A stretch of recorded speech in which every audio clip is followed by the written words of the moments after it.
Hello बच्चों, कैसे हो आप लोग। उम्मीद करता आप सब लोग बढ़िया है, मस्त है, स्वस्थ और पढ़ाई लिखाई कर रहे होंगे। तो भैया मेरे, कैसा रहा आप लोग का रक्षाबंधन। सबका बढ़िया रहा ना मेरे दोस्त। तो चलिए, बहुत लंबे समय बाद जो है ना, हम लोग पूरे 2 दिन के बाद हम लोग यहाँ पे आपके सामने जो है ना हम उपस्थित हुए हैं। और वो भी रिकॉर्डेड फॉर्म में। क्यों भाई रिकॉर्डेड फॉर्म में? क्योंकि हम जब गए तब से इंटरनेट भैया मेरे टाटा बाय बाय बोल दिया था। और अभी मौसम भी भैया मेरे बहुत ही भयंकर बनाया हुआ है। इसी कारण से हमने सोचा मेरे दोस्त, रात का वेट हम नहीं कर सकते हैं। इसी कारण से अभी जो है ना बज रहा है 4:37 जो है ना वो हो रहा है। तो हमने सोचा मेरे दोस्त, समय को अपने हाथ में लेकर चलेंगे, बाद में सॉरी बोलने वाला काम नहीं चलेगा। ओके ना। तो आइए मेरे दोस्त, हमने सोचा कि चलो रिकॉर्डेड कर देते हैं मेरे दोस्त, ताकि जो है ना क्लासेस जो है ना वो हो जाए। क्योंकि मौसम बहुत ही अंधेरा किया हुआ है अभी फिलहाल। और बाद में क्या पता बारिश हो या फिर आपका समझ ही रहो जो भी है। और इंटरनेट का कनेक्शन जो ना, कल हम गए, परसों से गायब है वो। रात जो ना रेड बत्ती जल रहा है भाई, है ना, वो अभी तक आया नहीं है। तो इस कारण से हमने सोचा मैंने, तो चलो रिकॉर्डेड कर देते हैं भैया, अपना जो ना वो काम हो जाएगा। ओके ना। तो आइए हम लोग शुरू करते हैं आज। और आज का जो क्लास है मेरे दोस्त, आज का क्लास जो ना वो जबरदस्त वाला तरीके से जो ना वो शुरू होने वाला है। और ये ना अपने विज्ञान का अध्याय 5 है, जिसका नाम है मेरे दोस्त तत्वों के आवर्त वर्गीकरण, यानी क्लासिफिकेशन ऑफ एलिमेंट, यानी पीरियोडिक क्लासिफिकेशन ऑफ एलिमेंट हम लोग पढ़ने वाले हैं। कुल मिलाकर इसमें पीरियोडिक टेबल के बारे में हम लोग पढ़ने वाले हैं, यानी तत्वों के व्यवस्थित रूप को हम लोग पढ़ने वाले हैं। कैसे जो ना तत्वों को व्यवस्थित किया गया और क्यों किया गया, सबसे बड़ी बात यह है। अगर हम आपसे पूछे कि क्यों किया गया, ये बात हमें बताइए, तो आप कहोगे गुरुजी कि यहाँ पढ़ने के लिए किया गया होगा। लेकिन मैं एक बात बताता हूं कि आपको एक स्टोर रूम में मैं भेज दूं, और स्टोर रूम में भेजूं, और उसमें सामान जो ना तीतर बीतर करके रखा गया है, कोई इधर है, कोई उधर है, कोई उधर है, कोई इधर है। और मैं बोल दूं कि जाओ उसमें से फला सामान लेकर आओ, एक जो ना कोई मतलब फलाना सामान लेकर उसमें से आओ जा करके। तो आप उसको ढूंढोगे, बहुत ढूंढोगे, और बाद में आके कहोगे सर वो हमको तो मिला नहीं, हमको तो मिला नहीं।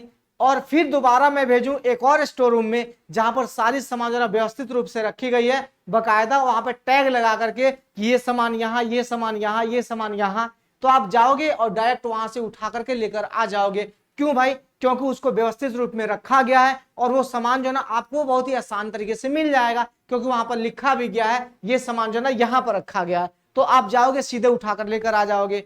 तो उसी प्रकार से अगर हम बात करें, तो हमारे पास कई सारे तत्व बाबू मेरे उस समय मौजूद थे, और कई सारे तत्व मौजूद थे। तो उसको पढ़ने के लिए जो ना, उसके बारे में विशेष जानकारी हासिल करने के लिए जो ना उसे व्यवस्थित करना जरूरी था। इसी कारण से जो ना वैज्ञानिकों ने मिलकर क्या किया, उसे व्यवस्थित करने का प्रयास किया, और अंततोगत्वा जो ना उन्होंने व्यवस्थित कर ही लिया, जिसको हम लोग आज मॉडर्न पीरियोडिक टेबल के नाम से हम लोग जानते हैं, और आज उसको उसके माध्यम से हम लोग पढ़ते भी हैं। लेकिन उस मॉडर्न पीरियोडिक टेबल को बनाने के पीछे जो ना कितना मेहनत लगा होगा, और उससे पहले कई वैज्ञानिकों ने जो अपने अपने सिद्धांत, अपने अपने जो ना तौर तरीके से उसको व्यवस्थित करने का काम जो ना वो किया था। किसको मेरे दोस्त? तत्वों को। तो आइए हम उसी को यहाँ पर जानने वाले हैं, उसी को समझने वाले हैं, बहुत ही प्यार से पढ़ने वाले हैं। और सबसे जरूरी नोटिस मैं आपको दे देता हूं, किसी प्रकार का कोई भी अगर दिक्कत इसमें आता है, तो आप सीधे सीधे जो ना उसका जो है ना क्या बोलोगे, डाउट जो ना अपना कमेंट बॉक्स में बाबू मेरे डाल दोगे। ओके ना।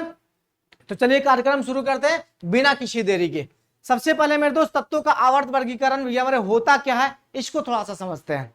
तो सबसे पहले अगर आप देखोगे मेरे दोस्त, तो तत्व ऐसे पदार्थ जो एक ही प्रकार के परमाणुओं से मिलकर बने होते हैं, उसे हम लोग तत्व कहते हैं, है ना। और जैसे लोहा हो गया, सोना हो गया, चांदी हो गया, मैग्नीशियम हो गया, इत्यादि इत्यादि, ये सब क्या है मेरे दोस्त? तत्व है। तत्व हम इसे ही कहेंगे जो एक ही प्रकार के परमाणुओं से मिलकर बने हुए हैं। और जो ना यौगिक किसे कहेंगे मेरे दोस्त? तो वो अनेक प्रकार के परमाणुओं से मिलकर बने हुए होते हैं एक निश्चित अनुपात में, उसे हम लोग यौगिक कह देते हैं। और यहाँ पे तत्व क्या हो जाते हैं, कह देते हैं मेरे दोस्त? तो ये तत्व जो होता है ना, वो एक ही प्रकार के, क्या कहते हैं मेरे दोस्त? एक ही प्रकार के परमाणुओं से मिलकर बने हुए होते हैं। इसे हम लोग क्या कह देते हैं मेरे दोस्त? तत्व कह देते हैं। सीधी सी बात है मेरे दोस्त, पदार्थ के शुद्धतम रूप को हम लोग क्या कह देते हैं? तत्व कह देते हैं। कह देना मेरे दोस्त, सीधी सी बात है, इसमें ज्यादा कुछ सोचना क्या है। पदार्थ के शुद्धतम रूप को हम लोग क्या कह देते हैं? तत्व कह देते हैं। शुद्धतम रूप क्यों कहते हैं मेरे दोस्त? क्योंकि इसमें एक ही प्रकार के परमाणु जो ना वो मिलकर बने हुए हैं, इसमें कोई दूसरा परमाणु तो है नहीं। सीधी सी बात है, इसमें ज्यादा कुछ तो सोचना है नहीं। तो उसे हम लोग क्या कह दिए? तत्व कह दिए। अभी तक बात करें मेरे दोस्त, अभी तक जो ना लगभग 118 तत्व भी हमारे अभी जो ना ज्ञात है, यानी पता अभी तक चल चुके हैं। अभी अपने पास मौजूद जो है ना 118 तत्व, खोज हो रहा है। क्या हो रहा है मेरे दोस्त? खोज हो रहा है। अब कितना भी हमें जो ना वो मिलेगा तत्व, इसका कोई अनुमान नहीं है। कोई इसका अनुमान बाबू मेरे नहीं है, सीधी सी बात है, क्योंकि शुरुआत किया गया था तो 30 तत्व था, फिर 56 हुआ, फिर मेरे तो 104 हुआ, फिर आगे बढ़ के 114 हुआ, फिर 118 हुआ, ये बढ़ते गए, नए नए तत्व बाबू मेरे आते गए, सीधी सी बात है कि नहीं है। तो अभी अज्ञात तत्वों की बात करें मेरे दोस्त, तो अपने पास कितना है, अभी 118 तत्व जो ना अपने पास मौजूद है। अब देखते हैं मेरे दोस्त तत्वों का वर्गीकरण। अगर कोई पूछे मेरे दोस्त कि भैया मेरे बताइए तत्वों का वर्गीकरण हम लोग किसे कहते हैं, तो हम लोग कहते हैं मेरे दोस्त सभी तत्वों को सुव्यवस्थित ढंग से पढ़ने के लिए उनके वर्गीकरण की आवश्यकता पड़ती है। तत्वों का मेरे दोस्त वर्गीकरण उनके गुणों के समानता के आधार पर जो ना हम लोग करते हैं या फिर किया जाता है। प्रश्न आपसे पूछा जाएगा कि बताइए मेरे दोस्त तत्वों की वर्गीकरण की आवश्यकता क्यों पड़ी, तो आप कहोगे सीधे सीधे कि गुरुजी तत्वों की वर्गीकरण की आवश्यकता इसलिए पड़ी ताकि हम उसको सुव्यवस्थित ढंग से पढ़ सके और सभी तत्वों को जो ना आसानी से जान सके और उसके बारे में विस्तृत जानकारी प्राप्त हम लोग कर सके, ठीक है, और उसके जैसे और कितने तत्व मौजूद हैं अपने पास उसके बारे में भी जानकारी हासिल कर सके। इसी कारण से क्या करना होगा अपने को तत्वों का वर्गीकरण करना होगा, या फिर अपने को तत्वों का वर्गीकरण इसीलिए किया जाता है, सीधी सी बात है, इसमें ज्यादा कुछ है नहीं मेरे दोस्त। अब आगे देखते हैं मेरे दोस्त, अब तत्वों के तत्वों के आवर्ती वर्गीकरण के लिए मेरे दोस्त कई सारे वैज्ञानिकों ने मेरे दोस्त अपने अपने जो ना वो सिद्धांत दिए, अपने अपने मेरे दोस्त जो ना यहाँ पे ट्रिक दिए, अलग अलग तरीके से उसको व्यवस्थित करने का प्रयास किया। जैसे मान लेते हैं मेरे दोस्त डोबराइनर ने दिया था मेरे दोस्त डोबेरिनियर मेरे दोस्त ट्रिक जिसको कहते हैं। उसके बाद से मेरे दोस्त यहाँ पे न्यूलैंड का अष्टक सिद्धांत उन्होंने दिया था मेरे दोस्त। लोथरमेयर का भी हमें सिद्धांत मिला था, परमाणु आयतन का वक्र मिला था, मतलब विभिन्न प्रकार के भी हमें लोगों ने सिद्धांत यहाँ पर दिया था। तत्वों को सजाने के क्रम में, तत्वों को वर्गीकृत करने के क्रम में बहुत मेहनत हुआ है, तब जाके आपको एक इतना बड़ा जो ना पीरियोडिक टेबल जो ना आपको मिलता है किताब में। देखियो मॉडर्न पीरियोडिक टेबल जिसको हम लोग कहते हैं, है ना, आधुनिक आवर्त सारणी।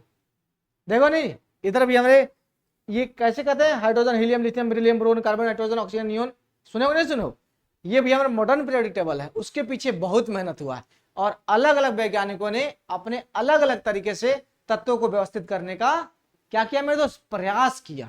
क्या किया, प्रयास किया। तो सबसे पहले आइए देखते हैं मेरे दोस्त हम लोग डोबराइनर के त्रिक के बारे में जानते हैं। त्रिक बोले तो त्रिक की बात हो रही है, त्रिक करेगा तीन चीजों की बात हो रही है इसमें, तीन तत्वों को लिया गया होगा इसमें। तो डोबराइनर के त्रिक की बात करें मेरे दोस्त तो पूछा जाता है डोबराइनर कहाँ के थे मेरे दोस्त, तो याद बताइएगा कि जर्मन के वो रसायनज्ञ थे, रसायन शास्त्री थे आप कह सकते हो, है ना। कहा मेरे दोस्त वो जर्मन के, यहाँ पे देख सकते हो मेरे दोस्त, ये है, ये महाशय है, इनकी पूजा कीजिए, ठीक है ना। तो ये कहाँ के थे मेरे दोस्त, तो ये जर्मन के थे और जर्मन के रसायनज्ञ थे। और वुल्फगांग, ये इनका नाम था मेरे दोस्त वुल्फगांग डोबराइनर। भैया मेरे बड़ा टेढ़ा मेढ़ा नाम होता है ना, इनका काम जितना टेढ़ा मेढ़ा होता है ना, इनका नाम भी उतना ही टेढ़ा मेढ़ा होता है ना। अल्बर्ट आइंस्टीन, बताओ यार नाम कितना विख्यात है, नाम तो सुना ही होगा, है कि नहीं। और हम लोग के नाम क्या होता है, चुन्नू मुन्नू टोनू मोनू सोनू, है ना, अरे पिंकू टिंकू जिंगू झिंगुर मिंगुर जो भी है मेरे दोस्त, है ना विभिन्न प्रकार के नाम होते हैं। इन लोगों का नाम जो है ना एकदम अलग टाइप का होता है, वैरायटी अलग होता है कि नहीं। तो ये डोबराइनर साहब है मेरे दोस्त, ये 1817 में इनका जन्म हुआ था। देखिएगा मेरे दोस्त इन्होंने क्या कारनामे किए थे, डोबराइनर साहब ने क्या कारनामे किए थे, थोड़ा सा समझने की कोशिश कीजिएगा। जब तत्वों को उनके बढ़ते हुए परमाणु भार के अनुसार जो है ना क्रमवार लगाया गया तो तीन तत्वों के समूह प्राप्त होते हैं जिन्हें त्रिक कहा गया। इन्होंने क्या किया मेरे दोस्त, इनके बढ़ते हुए परमाणु भार के अनुसार आपसे पूछा जाता है डोबराइनर ने किस आधार पर तत्वों को वर्गीकृत करने का प्रयास किया था, ठीक है। तो परमाणु भार के अनुसार, याद रखिएगा मेरे दोस्त, किसके अनुसार, परमाणु भार के अनुसार जो ना उन्होंने इसको व्यवस्थित करने का प्रयास किया था। और उन्होंने पाया कि मेरे दोस्त तीन तत्वों के ऐसे समूह उनको प्राप्त हुए जो क्या थे मेरे दोस्त, और त्रिक के जो मध्य वाला जो तत्व था मेरे दोस्त, बाकी दो परमाणुओं के परमाणु भार का क्या था, औसत था।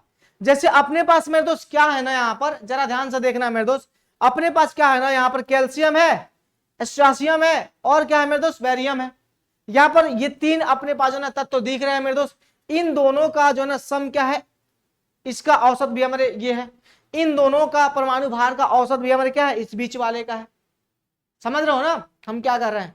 तो इन्होंने ऐसा त्रिक भी हमारे प्राप्त किया इन्होंने, लेकिन ज्यादा कुछ सफल रहे नहीं, ये ज्यादा कुछ सफल बाबू मेरे रहे नहीं, क्योंकि मैं बताता हूं मेरे इसमें क्या क्या तकलीफें आई, इनको काफी तकलीफों का सामना करना पड़ा था मेरे दोस्त, है ना। ये यूं ही जो है ना ये नहीं थे। हम आपको कहेंगे किताब निकालना मेरे दोस्त, सब लोग मिलकर जो है ना किताब निकालोगे, बारी बारी से मैं बताते चलूंगा और आप लोग किताब निकालते चलोगे, क्योंकि जरूरी है किताब को भी थोड़ा सा झांकना बाबू मेरे, बेहद ही जरूरी है। तो झांकते चलिएगा, जब हम कहेंगे तब, अभी नहीं झांकना है, हम जब बताएंगे ना तब आप जो ना निकालिएगा। ओके बाबू, बात क्लियर ना, हम जब कहेंगे ना तब निकालिएगा, बट अभी नहीं निकालिएगा। ओके ना, चलिए तो फटाफट जो ना आप लोग खोल लीजिए, हालांकि पेज जो ना निकाल लीजिए, चैप्टर नंबर 5 निकाल लीजिए, क्योंकि काम आएगा, जब हम बोलेंगे तब खोजिएगा तो ठीक नहीं रहेगा। सीधे सीधे पेज निकाल लीजिए और जब हम कहेंगे तो भैया मेरे फटाफट जो ना खोल दीजिएगा। पेज नंबर निकाल लीजिए 89, पेज नंबर 89 बाबू मैंने निकाल लीजिए, जब हम कहेंगे तो आप जो ना वहां पर देख लेना। सुनिए, तो डोबराइगर साहब ने बढ़ते हुए परमाणु भार के हिसाब से क्रमवार सजाया था तत्वों को, और उन्होंने देखा मेरे दोस्त कि 3 तत्वों के ऐसे समूह अपने को प्राप्त हुए मेरे दोस्त, जिनके मध्य का जो तत्व था वो क्या था मेरे, बाकी 2 परमाणुओं के औसत भार के बराबर था। यानी कहने का मतलब इसका औसत था मेरे दोस्त क्या, बीच वाला मामला, है ना। लेकिन इसके कुछ लिमिटेशंस आ गए मेरे दोस्त, है ना, इसकी कुछ सीमाएं हो गई, इनके त्रिक की, किनकी, डोबराइगर के त्रिक के कुछ सीमाएं आ गई। और वो सीमाएं क्या थी, देखो जरा ध्यान से।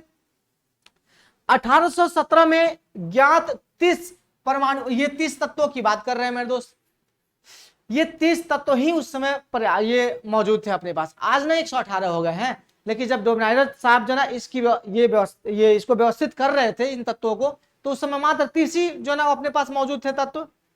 तो 30 तत्वों में डोबराइगर ने केवल 3 त्रिक ही बना सके, मात्र 3 त्रिक ही भैया मेरे वो बना सके थे। पेज नंबर निकाला, पेज नंबर 89 पर आपको मिल जाएगा सारणी नंबर 5.2, है ना, टेबल 5.2 भैया मेरे निकाल लेना। टेबल जो ना वो 5.2 जो ना आपको दिख जाएगा। वो मात्र 30 तत्वों में मात्र 3 ही त्रिक प्राप्त कर पाए थे। बाकी का क्या होगा जनाब, बाकी कहां जाएगा, मामला तो फिर टाटा फिश हो गया। तो देखो मेरे दोस्त, शेष 21 तत्वों को त्रिक के रूप में नहीं व्यवस्थित किया जा सका। उदाहरण के लिए मेरे दोस्त, उदाहरण 3 तत्व, जैसे मान लो कि यहाँ पर नाइट्रोजन, फास्फोरस और आर्सेनिक है मेरे दोस्त, ये है ना, कि रासायनिक गुणधर्म समान है। ये 3 जो है ना मेरे दोस्त क्या है, एक त्रिक में होने चाहिए, जबकि ये जो है ना एक त्रिक में बाबू मेरे नहीं थे। पेज नंबर निकालो मेरे दोस्त, सब लोग मिल करके पेज नंबर निकालो जल्दी से फटाफट मेरे दोस्त। पेज नंबर निकाला 89 और 5.1 का सारणी देखो मेरे दोस्त, उसमें जो ना आप देख सकते हो ये समूह 1 के तत्व जो है ना नाइट्रोजन, फास्फोरस और क्या मेरे आर्सेनिक है मेरे दोस्त, ये ऐसा जो भी है। अगर आप इसको देखो मेरे दोस्त, तो इन तीनों का गुण समान है, बट मेरे दोस्त क्या समान है, बट ये जो है ना त्रिक के अंतर्गत नहीं आता है। यानी इनके परमाणु भार का औसत जो ना मध्य वाला नहीं है, इनके परमाणु भार का औसत भैया मेरे मध्य वाला बिल्कुल ही नहीं है। तो यहां पर इनका त्रिक बाबू मेरे बाकी 21 तत्वों पर फेल हो जाता है। मात्र जो ना वो 3 त्रिक ही निकाल पाए थे। 3 त्रिक में 9 तत्व हुए।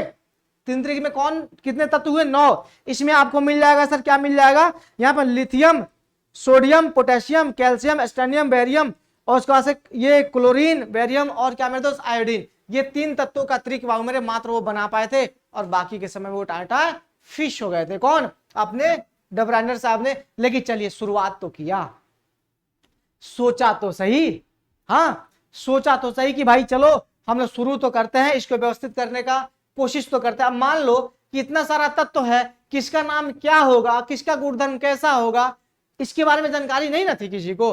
तो उन्होंने सोचा तो सही कि चल भाई अब हम जो है ना इसको व्यवस्थित करते हैं और लोगों को बताते हैं कि ले भाई हमने कर लिया, है ना, बाकी आप सोचो, है ना, हमने तो कर लिया भाई, बाकी आप सोचो। सीधी सी बात है। आगे देखो जरा ध्यान से।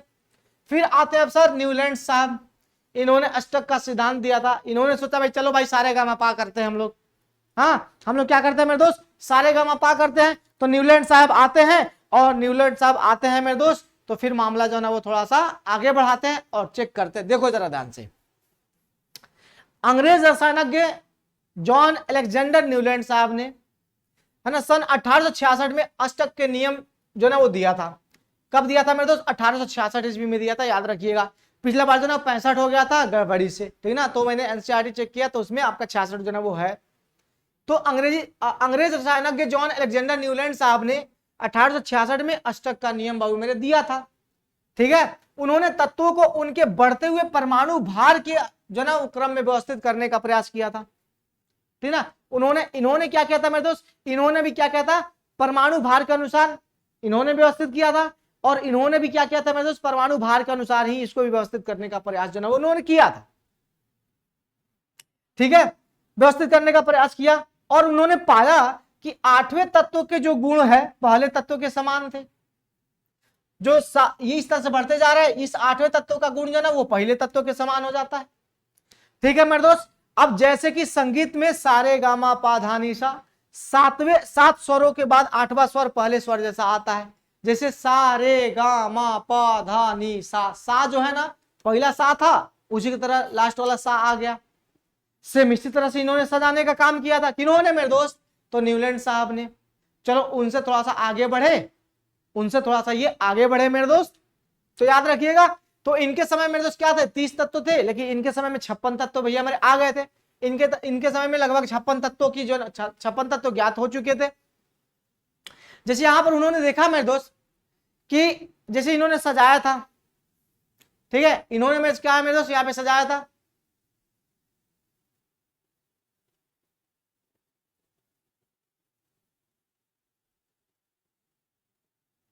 ठीक है ना, इन्होंने भैया मेरे यहां पे सजाया था, देख सकते हो मेरे दोस्त, इन्होंने कहा था कि ये सारे गामा पा धा नी सा।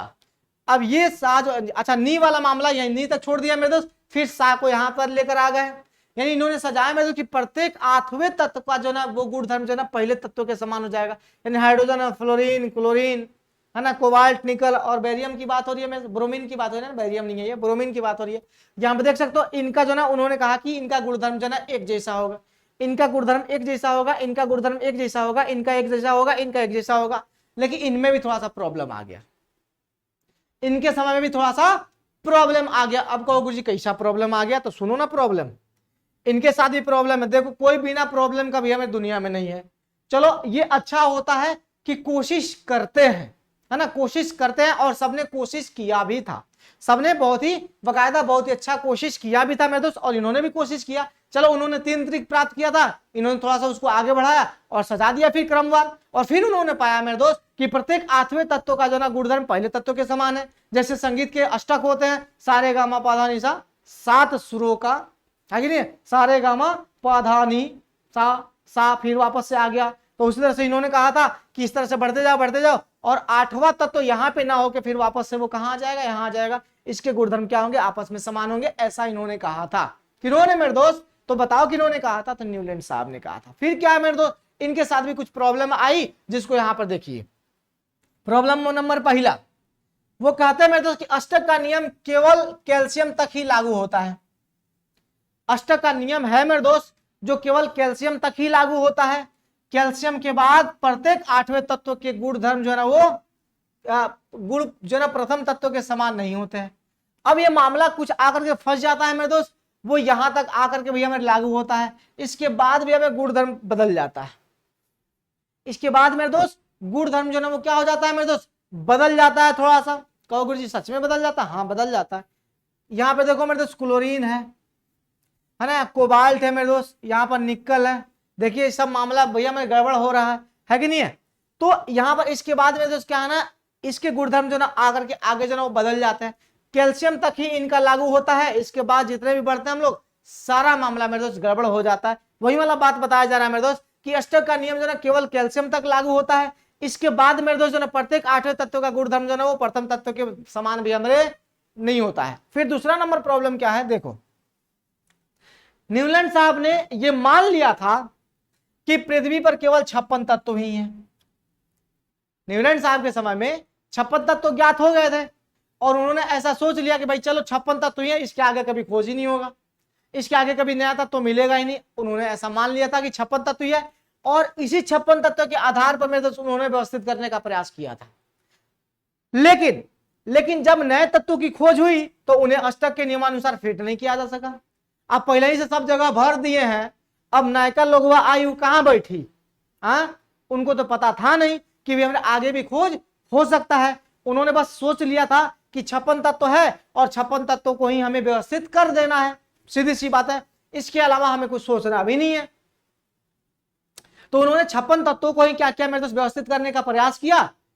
और जब नए तत्वों की खोज हुई तो फिर पता चला कि अष्टक में तो कहीं वो बैठ ही नहीं रहे, वो आएंगे तो कहा एक रूम भर गया, अब बाकी लोग कहाँ आएंगे, ठूस के बिठाएंगे।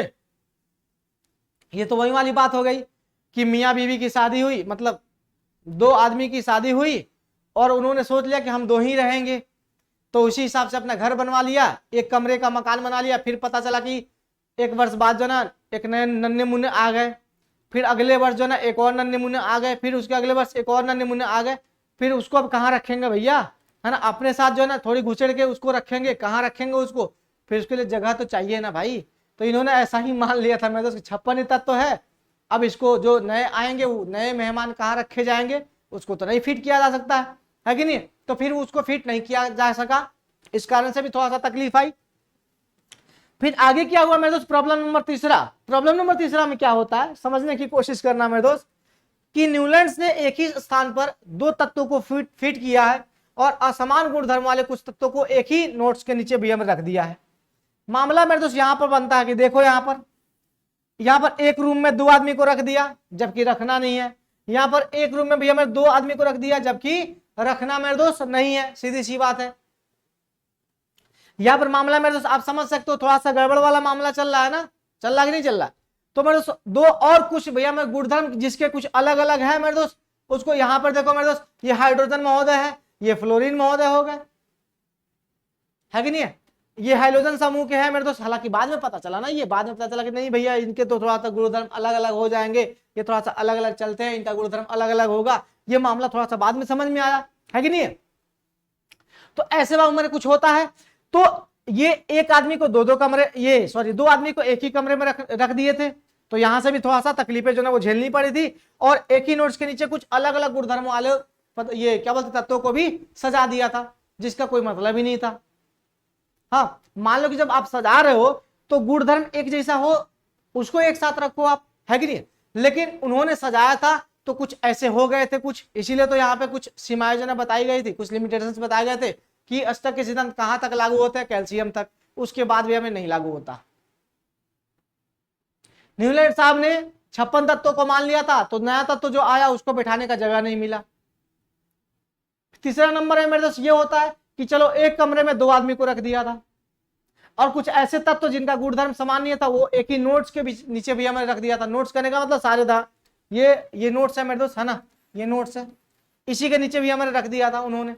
तो इसमें मेरे दोस्त ना थोड़ा सा उनको तकलीफें झेलने को मिल गई थी और इनका भी जो ना सक्सेस नहीं हुआ, इनका भी आवर्त सारणी बाबू मेरे सक्सेस जो ना वो नहीं हुआ। फिर क्या था मेरे दोस्त, फिर आते हैं मेंडलीव साहब, इन्होंने थोड़ा सा जो है ना, मेंडलीव साहब आते हैं, इन्होंने थोड़ा सा मेहनत किया, है ना, इन्होंने थोड़ा सा बढ़ के काम किया। चलो भाई शुरुआत किसी ने की, शुरुआत जब हो जाती है ना तो धीरे धीरे धीरे धीरे धीरे धीरे क्या होता है, सुधार होता है। जैसे बात करें हम लोग मोबाइल फोन की बात करें, पहले ऐसे ही फोन आता था डंडी वाला होता था ना, पहले डंडी वाला नहीं आया, पहले लैंडलाइन आया था। लैंडलाइन का नाम आपने सुना होगा, पहले आया था लैंडलाइन आया, और उस लैंडलाइन में क्या होता था मेरे दोस्त, पहले केबल वाला इसे उठाओ और बात करो, फिर उसमें वायरलेस आया कि रिसीवर रखा रहेगा और उसका ये वाला उठा लो और घूम के बात करो मेरे दोस्त बिना तार का। फिर उसके बाद से लैंडलाइन से हटा तो फिर ये टूटी वाला आया, है ना, इस तरह से कुंडी लगा था इसमें, ऐसे मोबाइल फोन आया। फिर बाद में धीरे धीरे अपडेट हुआ तो कुंडी गायब हुआ, फिर अपडेट हुआ तो ढक्कन वाला आया, फिर अपडेट हुआ तो पहले ब्लैक एंड व्हाइट आता था ना, फिर कलर में बदला, फिर कलर में बदल के मेरे दोस्त थोड़ा सा बड़ा डिस्प्ले हुआ, फिर बड़ा डिस्प्ले होकर के मेरे दोस्त क्या हो गया, फिर टच आना शुरू हो गया। फिर टच आने के बाद क्या हो गया मेरे दोस्त, पहले ये लकड़िया वाला आता था इसे खोदने वाला, फिर वो अपडेट हुआ तो फिर मेरे दोस्त अब जो ना फुल्ली टच स्क्रीन आ गया। पहले कीपैड और टच दोनों आता था, पहले यहाँ पे कीपैड भी होता था टच भी आता था, पहले दोनों साथ में आता था। फिर बाद में क्या हुआ मेरे दोस्त, अब फुल्ली टच आ गया, अब इसमें जो ना कहीं भी की का कोई हार्ड की का कोई इसमें मतलब ही नहीं है। तो ये क्या है मेरे दोस्त, शुरुआत कहीं ना कहीं से हुई थी और धीरे धीरे क्या हुआ, अपडेट होते गया होते गया होते गया होते गया होते गया। मामला कुछ ऐसे ही था मेरे दोस्त कि जब शुरुआत उन्होंने किया उसके बाद से धीरे धीरे अपडेट बाबू मेरे ये होते गया। तब आते हैं मेंडलीव साहब और इन्होंने कुछ दिया था, कुछ हद तक इन्होंने भैया मेरे काम किया था अच्छा सा। सुनिए इसमें क्या है मेरे दोस्त, मेंडलीव के आवर्त नियम के अनुसार अगर देखा जाए तो तत्वों के गुण उनके परमाणु भारों के आवर्ती फलन होते हैं मेरे दोस्त। ठीक है, इसका मतलब ये होता है कि तत्वों को उनके बढ़ते हुए परमाणु भरांक, ये परमाणु भार के क्रम में व्यवस्थित करने पर समान भौतिक व रासायनिक गुण वाले तत्व जो है एक निश्चित अंतराल के बाद जो है वो आते हैं। सीधी सी बात है मेरे दोस्त, एक निश्चित अंतराल के बाद आ जाते हैं। अब व्यवस्थित करते हैं मेरे दोस्त, तो परमाणु भार के अनुसार व्यवस्थित करते जाते हैं और फिर वापस जब आते हैं मेरे दोस्त तो फिर एक जैसा जो है मिलना प्रारंभ हो जाता है। इस प्रकार से इन्होंने सोचा था मेरे दोस्त कि चलो हम इसी तरह से इनको भी सजाने का प्रयास जो है वो करते हैं, जिसे हम लोग क्या कहते हैं मेरे दोस्त, आवर्ती गुण कहते हैं। तो यही है मेरे दोस्त कि मान लो कि यहां से हमने सजाना शुरू किया, यहां सजाते गए और फिर वापस जब हम आए तो मेरे दोस्त यहां पर जो है एक अंतराल के बाद जो इसका गुण मैच कर गया, फिर सजाते गए, फिर एक अंतराल के बाद इसका गुण जो है मैच करने लगा। इस तरह से मेरे दोस्त हम लोग आगे बढ़ते गए। इसी को हम लोग क्या कहते हैं, आवर्ती जो है वो क्या कहते हैं मेरे दोस्त, इसको हम लोग आवर्ती गुण कहा जाता है और यही मेरे दोस्त आवर्त है। ठीक है ना, बात क्लियर ना। चलिए अब मेंडलीव के आवर्त सारणी जो ना वो क्या है थोड़ा सा समझते हैं। ओके, सबसे पहले अगर बात करें मेरे दोस्त तो ये कहां के थे, रूस के थे। कहां के थे मेरे दोस्त, रूस के रसायनज्ञ थे। इनका नाम क्या था मेरे दोस्त, इमित्री इवानोविच मेंडलीव। नाम भी हमारे बहुत ही तगड़ा वाला है ना, नाम भी हमारे बहुत ही तगड़ा वाला है। इनका नाम, इनका भी थोड़ा सा याद रखना है कि नहीं है। तो देखिए इनका नाम क्या है मेरे दोस्त, इमित्री ये इवानोविच मेंडलीव को तत्वों के वर्गीकरण का मुख्य श्रेय जाता है, क्योंकि इन्होंने मेरे दोस्त बहुत ही अच्छा जो ना व्यवस्थित कर दिया था मामले को, है ना, जगह भी छोड़ दिया था। जो खाली तत्व आएंगे ना, जो बाद में आएंगे ना, उन्होंने सीखा, पीछे से देखा, उन लोग की गलतियों को सुधारते गए और देखा भाई अच्छा इसमें ऐसा गलती हुआ, इसमें ये हुआ, इसमें ये हुआ, तो इन्होंने खाली जगह भी छोड़ा था। और इनके समय में देखना जरा ध्यान से, मेंडलीव के समय में 63 तत्व जो है वो ज्ञात हो चुके थे। डोनाइनर के समय में 30 तत्व थे, न्यूलैंड के समय में 56, मेंडलीव के समय में 63।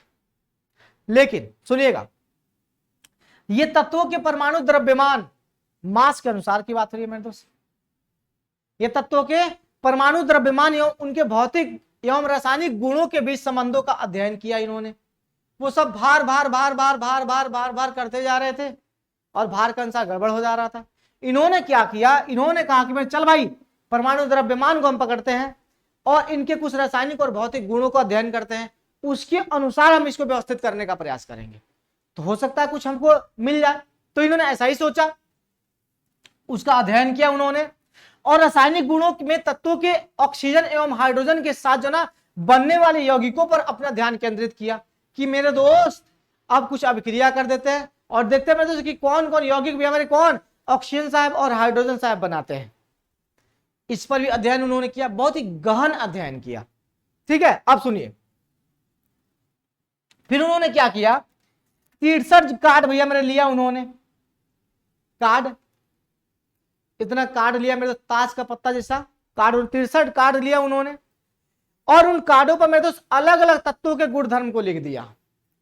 63 तत्व थे मौजूद, 63 कार्ड लिया उन्होंने और 63 कार्डों पे 63 तत्वों के गुणधर्म भी हमने अंकित कर दिए अलग अलग करके। हाइड्रोजन साहब है, हाइड्रोजन साहब के यहाँ पे, ऑक्सीजन साहब के, नाइट्रोजन साहब के यहाँ पे, सबका गुणधर्म भी हमने वहां पे क्या किया उन्होंने अंकित कर दिया। फिर क्या किया उन्होंने मेरे दोस्त, जरा ध्यान से सुनना।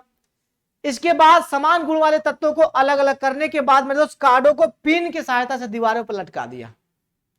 अब उन्होंने क्या किया मेरे दोस्त, चल भाई समान गुणधर्म वालों को छांटते हैं अलग अलग कि अब इसमें इतना सारा हमने लिख दिया है यहाँ पर, अब इन सबको उठाते हैं और चिपकाना प्रारंभ करते हैं और पिन की सहायता से दीवार पे भी हमने क्या किया उन्होंने चिपका दिया। उन्होंने देखा कि अधिकांश तत्वों को आवर्त सारणी में स्थान मिल गया मेरे दोस्त और 63 जो तत्व थे मेरे दोस्त आवर्त सारणी जो बनाया था उन्होंने, उसमें सभी तत्वों को आराम से जगह मिल गया, अकेले अकेले मिल गया, अकेले अकेले मिल गया। किसी को भी रूममेट बनाने की जरूरत नहीं है, बेड शेयर करने की जरूरत किसी को भी नहीं है, आराम से मिल गया उनको, सभी को मिल गया आराम से, बहुत ही प्यार से मिला सभी को आराम से। सब जना खुशी खुशनुमा माहौल में वो जिए जा रहे हैं। तो सभी को मेरे दोस्त आराम से मिल गया, जगह मिल गया सबको आवर्त सारणी में। और परमाणु द्रव्यमान के आरोही क्रम में ये तत्व व्यवस्थित हो गए कि परमाणु द्रव्यमान जो ना बढ़ते जा रहा है। आरोही करने का मतलब बढ़ते क्रम की बात हो रही है, तो बढ़ते क्रम में सब व्यवस्थित भी हो गए। बढ़ते क्रम में सब व्यवस्थित भी हो गए। और इसमें 8, याद रखना, मेंडलीव के आवर्त सारणी में पूछा जाता है। ये मेंडलीव के आवर्त सारणी में ये पूछा जाता है, इसीलिए आप इसको याद रखिएगा। पूछा जाता है आपसे कि मेंडलीव के आवर्त सारणी में कितने ऊर्ध्वाधर स्तंभ होते हैं और कितने क्षैतिज पंक्तियां हैं मेरे दोस्त, ये पूछा जाता है। ठीक है ना, तो सुनिए पहले। तो इसमें 8 ऊर्ध्वाधर स्तंभ, जिन्हें क्या कहा गया मेरे दोस्त, समूह कहा गया। 8 ऊर्ध्वाधर स्तंभ ऐसे, ये स्तंभ है मेरे दोस्त, कॉलम। ये क्या है मेरे दोस्त, इसको समूह कहा गया। और 6 क्षैतिज पंक्तियां थी, 6 क्षैतिज पंक्तियां, जिसे क्या कहा गया मेरे दोस्त, जिसे आवर्त कहा गया। यानी इधर से 1 2 3 इस प्रकार से 6। तो इधर वाले क्या कहलाए, आवर्त कहलाए, इधर वाले क्या कहलाए, समूह कहलाए। और इसी का तो एडवांस रूप अपना आ गया क्या, आधुनिक आवर्त सारणी। लेकिन इसमें अगर देखा जाए तो इन्होंने बहुत हेल्प की, किसकी, आधुनिक आवर्त सारणी के बनाने में। ओके, तो इनके थे। लेकिन देखिए जरा ध्यान से, मेंडलीव के आवर्त सारणी के कुछ गुण भी है, कुछ दोष भी मिला इनमें भी, है कि नहीं है। ऐसा नहीं कि ये परफेक्ट बन गया था, इनमें भी कहीं ना कहीं कुछ ना कुछ कमी बाबू मेरे रह गई थी। देखिए क्या कमी थी और क्या गुण था। सबसे पहला गुण इसमें देखेंगे कि मेंडलीव ने अपने आवर्त सारणी में तत्वों को परमाणु भार के बढ़ते हुए क्रम में क्षैतिज पंक्तियों में व्यवस्थित किया, जिन्हें श्रेणी कहा गया। ये गुण है मेरे दोस्त, समूह कह सकते हो, सॉरी श्रेणी बोलता, ऐसे क्षैतिज वाला है ना, हाँ। श्रेणियों को 7 क्षैतिज कॉलमों में बांटा गया मेरे दोस्त, जिन्हें आवर्त कहा गया।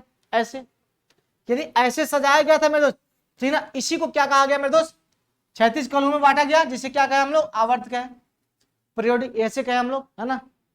ऐसे ऐसे बांटा गया, क्षैतिज मतलब ऐसे, ऊर्ध्वाधर मतलब ऐसे, याद रखना, ऐसे और ऐसे, फिर ऐसे ऊर्ध्वाधर, ऐसे क्षैतिज। ओके, ऐसे बांटा गया।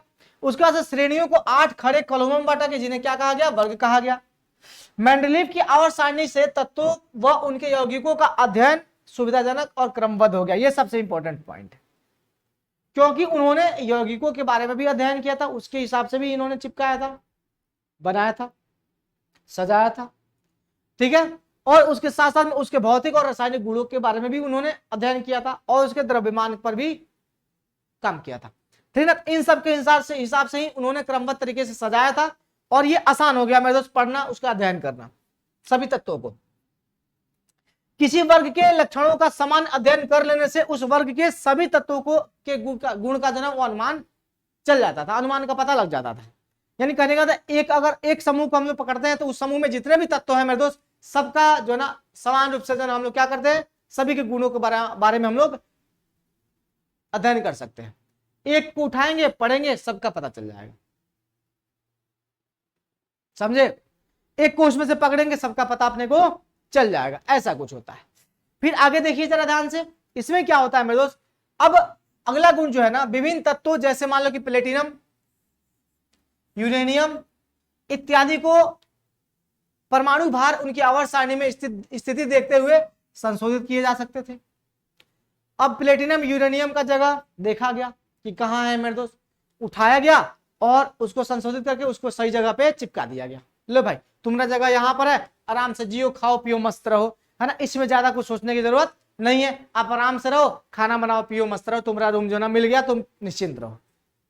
फिर मेंडलीव ने आवर्त सारणी में कुछ स्थान नए खोजे जाने वाले तत्वों के लिए भी छोड़ दिए थे। देखो सबसे इंपॉर्टेंट काम यही था कि जो नए तत्व मिलेंगे, इन्होंने ऐसा नहीं माना कि 63 तत्व है मौजूद, इन्होंने ऐसा नहीं माना मेरे दोस्त कि 63 तत्व ही मौजूद है अपने पास। इन्होंने सोचा कि भी हमें आगे भी खोजे जा सकते हैं, क्योंकि डोबराइनर साहब के समय में 30 थे, न्यूलैंड के समय कितने हो गए, 56 हो गए, और मेंडलीव साहब के समय में कितने हो गए, 63 हो गए। तो उन्होंने सोचा मेरे दोस्त कि आगे भी खोजे जा सकते हैं, तो उसके लिए जगह खाली छोड़ दिए। जैसे मेरे दोस्त मान लो कि जैसे नए खोजे गए तत्व, जैसे मान लो कि सर एससी गैलियम और जर्मेनियम की बात हो रही है, यहाँ पर स्कैंडियम है ना, ये यहाँ पर क्या गैलियम और जर्मेनियम।